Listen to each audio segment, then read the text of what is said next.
pessoal, tudo bem? Aqui é a professora Antônia, professora de Inglês 2. Estou aqui para explicar para vocês a nossa primeira atividade do caderno de atividades 3. Vamos lá então. Aqui nós temos a primeira tirinha e ela fala assim: Check it out, this is shoe from the new sleigh slotting. Rock move, read?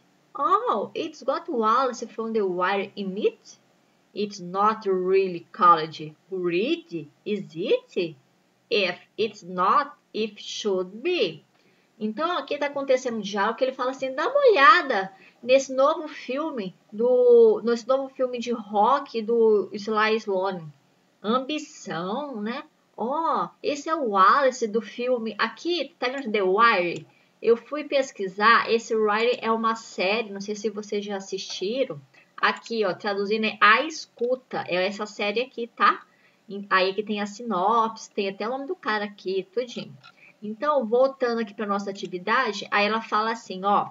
Oh, it's got Wallace from the Wire in it. Aí ela fala assim, nossa, esse é o Wallace da série A Escuta. Aí ela fez uma cara assim, não é verdade. Isso é chamado de ambição, né? Aí ela falou assim, se não é, deveria ser. Então, tá vendo esse should aqui, ó? Deveria ser. Então, vamos pro próximo. 3 p.m. Guess I should think about getting off the coat. Aí passou pra segunda, ele continuou dormindo. Will, Dawn. Aí ele tá pensando, aí nesse caso aí, ele tá falando assim, 3 horas da manhã, adivinha, eu deveria estar pensando em sair do sofá. Aí ele continua dormindo, aí fala, ufa, passou. Terceira tirinha, dá uma olhadinha aqui, ó. Aqui apareceu esse should e aqui de novo apareceu o should, ok? 3. Summer camp is almost over, boss. Why won't you get in the pool? Why should I? Aí, segundo quadrinho. It's a requirement, boss. All campers must get in the water. It's great. Listen to all the kids screaming. Aí ele fala, my wouldn't be good. Então fala assim, ó, o acampamento de verão tá quase acabando. Por que você não entra na piscina? Aí ele pergunta, por que eu deveria? Aí o menininho fala, isso é uma exigência. Todos os campistas deveriam entrar na água. Aí ele fala, isso é legal, ouça os gritos estonteantes. Aí ele fala, o meu não seria estonteante. Agora vamos para a nossa atividade. 1. As 3 tirinhas acima apresentam o verbo modal should, dependendo do contexto que ele está inserido. Esse modal pode ser utilizado para indicar probabilidade, dedução, conclusão lógica. Analise o uso do should nas tirinhas e responda as perguntas abaixo. Antes de nós virmos aqui para as tirinhas, vamos ver o que é esse should, esse must, esse would, beleza? Fiz aqui uma atividade para vocês, então uma explicaçãozinha aqui para vocês. Deixa eu encontrar rapidinho. Deixa eu ver aqui.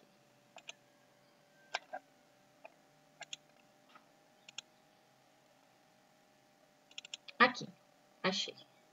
Então, o que é o modal verb? Modal verb são esses verbos aqui que eles são independentes, que eles mudam totalmente o sentido da frase. Então, eles podem indicar possibilidade, obrigação, permissão, proibição e entre outras. Então, olha só, sempre depois desses verbos aqui, você não pode colocar ele no infinitivo. O que é um verbo no infinitivo? Quando você coloca o to na frente, tá bom? Não pode colocar. Por exemplo, aqui, ó. Com exceção do verbo aqui, ó. She can to play the guitar. She can to play the guitar. Esse to tá errado, tá? Por quê? Porque o can é um verbo modal e depois do verbo modal não se usa a preposição to. Como ficaria então? She can play the guitar. She can play the guitar. Ela consegue tocar guitarra. Guitarra não, desculpa. Guitar é violão. Agora, vamos lá. Aqui são os modal verbs, mas eu coloquei de amarelinho só os que aparecem na tirinha, que é o que eu vou explicar para vocês, tá bom? Então, vamos lá. Quais ideias expressam? Os modal verbs podem expressar diversas ideias dependendo da sua colocação e o contexto. Contudo, algumas ideias principais são. Então, olha aqui, ó. Would significa um pedido. Would you help me with this? Você me ajudaria com isso? Should, você usa como um conselho. Quando não é algo obrigado, você está dando um conselho, é uma possibilidade.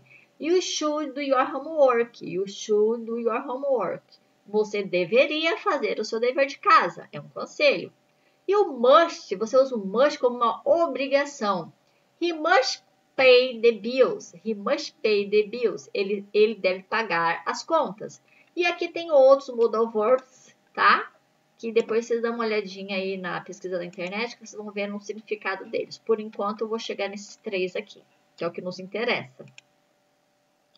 Vamos lá, então. Observe os verbos be e think, que aparecem após o modal should. Eles estão escritos de maneira correta? Justifique. Então, ó, vocês acabaram de ver naquela explicação que depois do should não pode ter o to. Dá uma olhadinha lá e vê se está correto. Você coloca e explica por quê. B. Qual das indicações, probabilidade, dedução ou conclusão lógica, melhor se adapta à primeira tirinha e por quê? Aqui, ó, nessa primeira tirinha. Esse should que eu já fiz a tradução para vocês dessa tirinha, volta o vídeo e ouça novamente, caso vocês não se lembrem. Esse should aqui, ele dá a ideia de qual dessas possibilidades, que é de probabilidade, dedução ou conclusão lógica, tá? Vê o sentido. C. Qual das 3 indicações presentes no exercício acima melhor se adapta à segunda tirinha? Qual das 3 indicações presentes no exercício acima melhor se adapta na segunda tirinha? Então, ó, na segunda tirinha, temos aqui, ó, você tá perguntando se probabilidade, dedução ou conclusão lógica que se adapta melhor nessa segunda tirinha aqui, ó, que o cara tá dormindo no sofá, tá bom?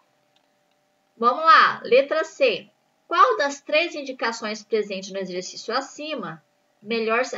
que eu acabei de falar com vocês, né? A C. D. Na terceira tirinha, no segundo balão de fala, a personagem realiza uma pergunta com should.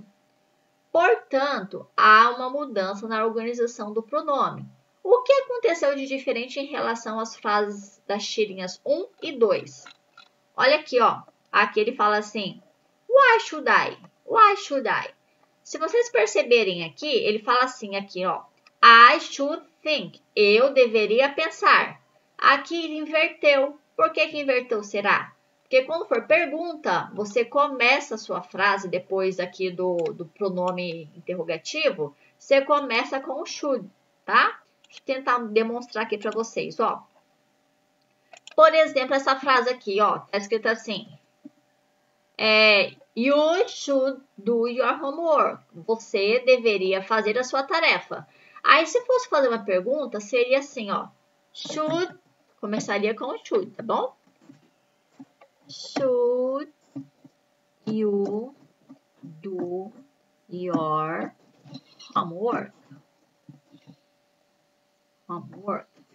Então, should you do your homework? Você deveria fazer a sua tarefa? Eu vou pintar aqui de verdinho para vocês saberem que é uma pergunta, ó. O que mudou desse para esse? Aqui começou primeiro com o pronome, depois com o modal verb e depois com o complemento. Aí, quando é pergunta, você começa primeiro com o pronome. Aqui vem o should, aí o pronome e o complemento. Foi isso que mudou lá, tá bom? Gente, eu venho aqui explicar para vocês, aí eu acabo dando cola, vocês já perceberam isso, né?